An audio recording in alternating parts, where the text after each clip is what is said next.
Okay, welcome to VoIP for Independent Telecoms, the podcast for service providers who want to provide great services on a resilient network. I'm your host, Andrew Ward from Award Consulting, and I'm joined today by Katie Merrill from B-Link. Welcome, Katie. Thank you, Andrew. For our listeners who aren't familiar with you, could you briefly introduce yourself and let us know a little bit about the kind of work that you do at B-Link? Sure. Yeah, so I am the CEO and founder of B-Link, and we provide digital training and adoption content and training services for UCaaS and CCaaS service providers globally. And that can be in the form of video, documentation. We have all kinds of solutions and services.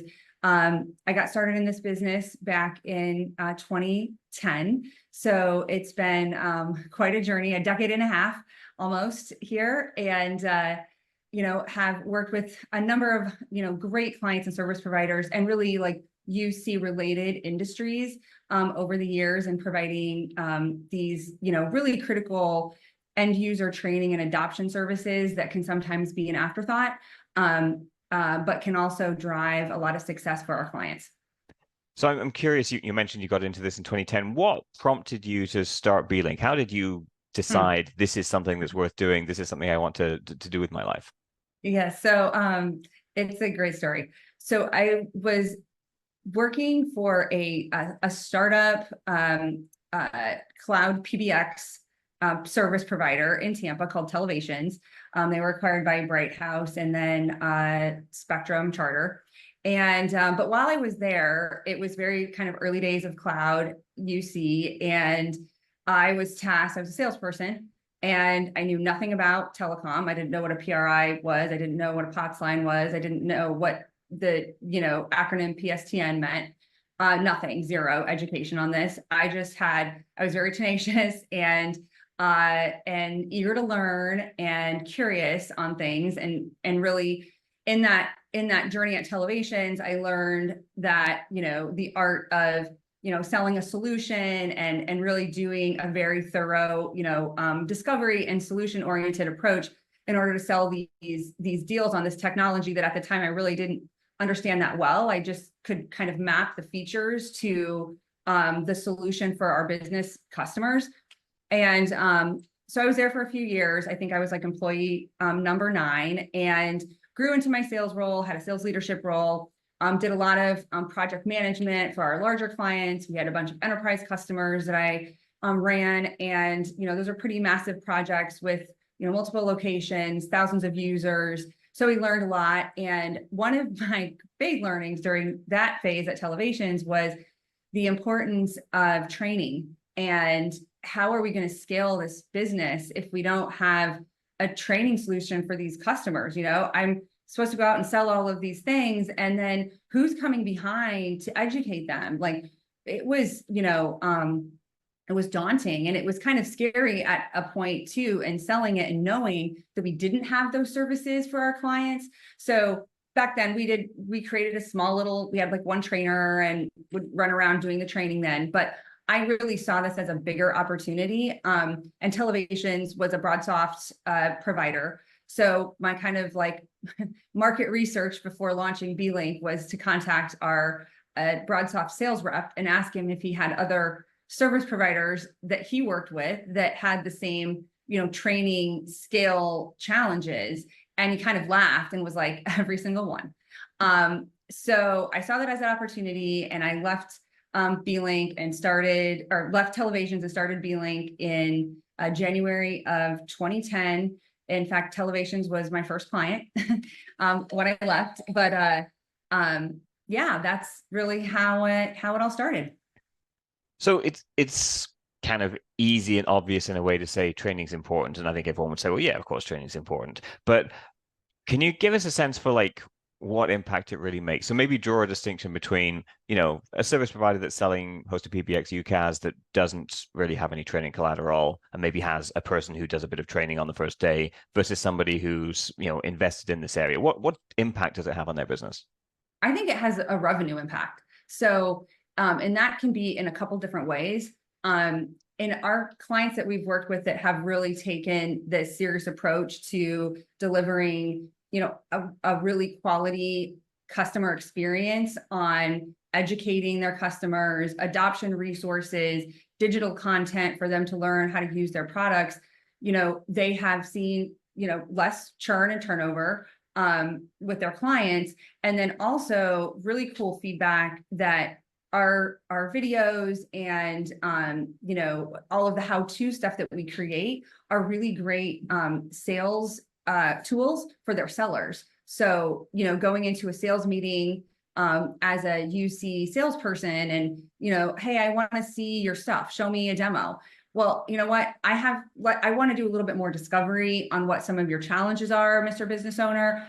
I can send you some links if you want to look at them and review kind of how everything works and the ins and outs of that piece, after the fact. So we've heard that kind of feedback from our clients that they can leverage our content in their sales process for really scaling that demo experience versus kind of, stumbling through a real live demo and possibly missing some important key pieces of the solution that client might need.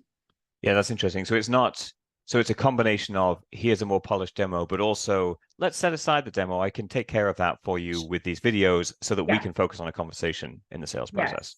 Yeah, absolutely. Absolutely. Yep. Fantastic. Yep. So, over the last 14 years or however long it is since B-Link started, the industry's evolved quite a bit. And I imagine you might have seen, some products rise, some products, maybe tail away a little bit. You started out focused on BroadSoft. How has, both B-Link and the industry evolved during those 14 years? Yeah. So, I mean, consolidation. I've seen a lot of the tools that we created content for back in 2010 don't exist anymore. They've either grown or morphed into something else, or that company's been acquired and that piece of software doesn't exist. A lot of consolidation across the board. So. Yep. Fair enough. Yeah, I think, we've obviously seen, BroadSoft specifically, get acquired by Cisco. From my world, Metaswitch, we had the Microsoft acquisition. I can't remember, did you do any work with Metaswitch along the way? Yeah, we have worked with Metaswitch. So we work with across UC platforms. We do work with Metaswitch customers. We service provider customers. We do work with, so really platform agnostic with NetSapiens customers. They're white label partners that have their own, white label offer. So kind of that layer. We do work with the original, BroadSoft BroadWorks clients, Cisco WebEx calling clients, some proprietary platforms. Who am I missing? And then CCAS, we work across platforms there. We've done work on Five9. Okay. So a broad spectrum. Ones, yeah, broad spectrum across the industry.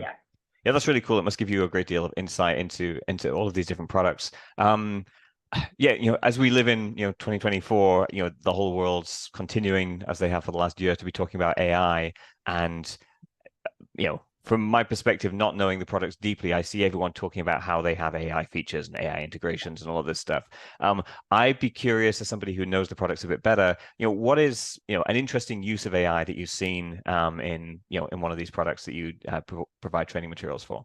Yeah. So, trying to be, client agnostic and not pull any favorites. I'm just going to give you my true use case, as it is more of a, not from the standpoint of, I own a company that has a lot of clients that have AI built into their products, but actually as a user myself of this one.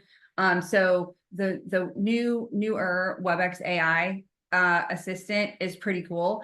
Anyone that's experimented with Fireflies, it's a very similar tool, but it's native, it's built into the platform, and gives you all those notes. Because I feel like today it's really hard. We all talk on video and we want to be engaging with each other and talking face to face. And how do you take all the notes? Who's jotting down the next steps? And it can be challenging as you're trying to actually be authentic in your conversations to keep track of all those details that you're going to need to remember when you get around to sending that follow-up email, in a few hours or the next day or whatever, and you don't have anything to go back and check. So I really have loved using that feature personally myself. And I'm sure there are others across the board that are great, that are, comparable. And also within even some of the CCaaS clients, platforms that we work with, I know there's a tremendous amount of AI built into some of their tools that I'm sure if I spent a little bit more time digging in on the weeds, I could find some pretty cool things in there. Yeah, I think it's interesting to just think about how the way that these things are going to change how people work. And I know for me, I'm realizing, that I'm moving from a phase of life where I was the young person excited about the new technology to the place where I'm not that young person anymore. And I still love writing my notes on a piece of paper on a note, in my notebook. I've got dozens on my shelf back here. This whole shelf, that's all old notebooks with, my day-to-day notes of Yes. everything I was doing. And I realize I can see how the AI technology and the automatic note taking and the automatic action creation is better, but it's still a hard mental change to do that It shift. yes, it is. And I still have mine too, right? Like, but I can't get all the details. So sometimes I do like to go back and think like, what was that one thing, or what was the date that they said? Was it September? Was it October? I can't remember. I didn't mark that down. So I love having that to reference back. But on AI, there is another interesting kind of, I don't know, something to discuss here, but I feel from a training and adoption standpoint, and we've had a couple clients that have existing clients that have reached out and inquired about having us do some work around this. It's not so much educating or creating, documentation or how to on like how to use the AI chatbot. Like that's pretty, easy, right?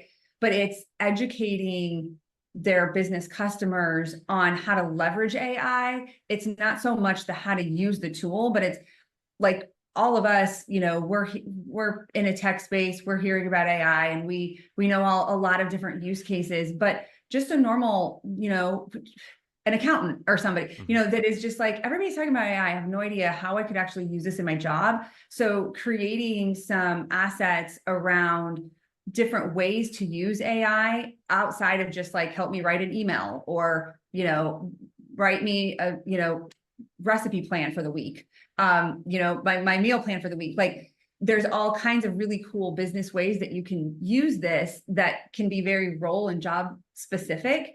It's more of like an idea database of how to leverage AI in your work and then really turning that into how do we make it more productive? How do we convert that into productivity within the workplace, across, different areas of the organization. So I think that is a place where some better AI like adoption content could come into play. And a place that I think I see some of our service providers realizing that it's not just here's Copilot, it's going to solve all of your problems. And it is, AI is not Copilot. Like they still need to know, like, how could I use Copilot? Like, what are the ways that I do my job today that I could leverage some better technology to do things faster? Yeah. No, yeah, I fully agree. I think, everybody understands, oh, if you're a college student, you could ask, ChatGPT or Copilot to write your essay for you. Everyone kind of understands that use case or, some Yeah, less right. nefarious ones. But the getting into the mindset of, okay, yeah, in my day-to-day job, what are the things that I could do faster or could do better by leveraging AI? What are those use cases? I totally agree. There's a creativity required there to kind of get through that, and it's hard for people. Yes. Yep. Yep. Um, Okay, so kind of going back to your training materials that you are producing, what's like involved in doing that? I mean, I can imagine, okay, sure, we need some training materials that explain how to configure, a product.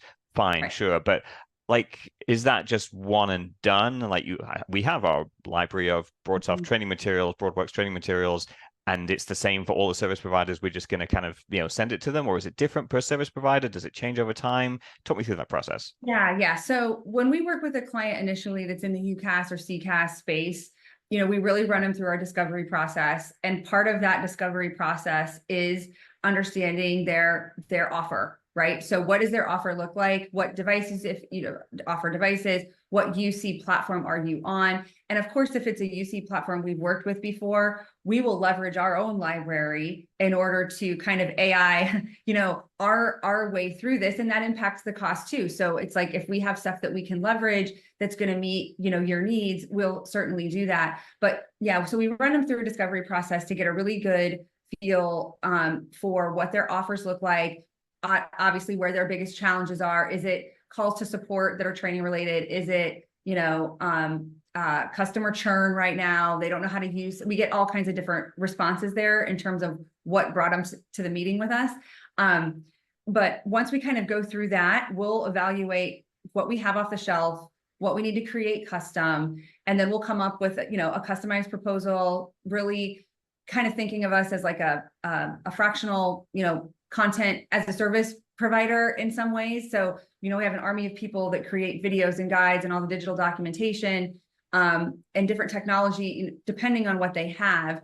We have technology solutions for a knowledge base, or, we can publish things that are LMS ready. So if the need is actually to educate like resellers or partners, not necessarily only end users, we can create e-learning courses and lessons that along with that can be loaded up into an existing LMS. Or, we have a variety of the tech behind that is there's a lot of options there. But once we kind of complete that discovery of what they need, we assess it, provide them with a proposal. And then on all of our content projects where we're creating, whether it's custom or it is something that we are able to pull from our library, stuff changes. We're supporting a technology business, or a technology industry. So we really have to put something behind that so that, in 2 or 3 months, when there's a UI update or a feature enhancement, that they know that I'm not going to, spend this money now and then my stuff is old by the time we actually put it on the website. So we have a smart maintenance, which is content maintenance plan that we offer all of our content customers, that really ensures them that we're going to, be there for them when those changes need to be made. So we just go in, we make the changes, we publish, resend, depending on where their content lives. We handle all of the content updates for them. That sounds great. So yeah, your business is a mix of, the new projects, kind of setting something up for somebody, but then also, yeah, like you said, nothing's staying still. So you have that continual, maintenance revenue effectively ongoing yeah, for the long term. Yep. Absolutely. Yeah. I know a lot of clients, I think, some of them in the used car space, we've been working with like 2012, yeah. long time. Yep, absolutely. No, that's fantastic. And from your perspective, that makes a great business. If you've got those long-term relationships with the clients, you can serve them as their needs evolve, and you can build that relationship and have a really good partnership there together with your clients. So fantastic. What do you think the future holds? How do you see the next 5-10 years? Both for the industry in general, but also for you specifically at B-Link? With the industry, I don't have a crystal ball. If the past is going to tell us what's going to happen in the future, I would say additional, consolidation. A lot of our existing customers from a B-Link standpoint are probably going to, at some point, be migrating to another platform as that consolidation, takes place. I know we're seeing that or hearing about that a lot with the Metaswitch customers as they're looking for another home. So I think we'll just continue to see more of that. And as it impacts B-Link, for the customers that we have today that are going to be going through a migration of their existing customer base, we're here for them. We have assets and can create content that supports that specific migration function. And for those that we haven't worked with yet, we'll be there for them with whatever, platform they select, or, go from there. Sounds great. Well, Katie, it's been a pleasure talking to you today. If there's somebody watching this, listening to this, who would like to get in touch, who wants to learn more, what's the best way for them to do that? They can email me at kmerrill@blink.com, and that's with 2 R's and 2 L's. And for any future inspiring entrepreneurs out there, if you create a company, do not put a dash in your business name. It makes it very challenging to explain your email address over audio. So it's kmerrill@blink.com, and that's B-LYNK.com. Wonderful. Well, and I'm sure there's a website at blink.com as well, which people can go to find more information as well. Katie, it's been a pleasure talking to you. Thank you for joining us today. And for those listening, I hope you enjoyed today's episode of VoIP for Independent Telecoms. And be sure to subscribe on Apple Podcasts or Spotify or wherever you're listening to this. And if you even want to leave us a review, we wouldn't say no to that too. Thanks very much. And please be sure to join us again next time. Thanks very much. Bye. Thanks, Andrew.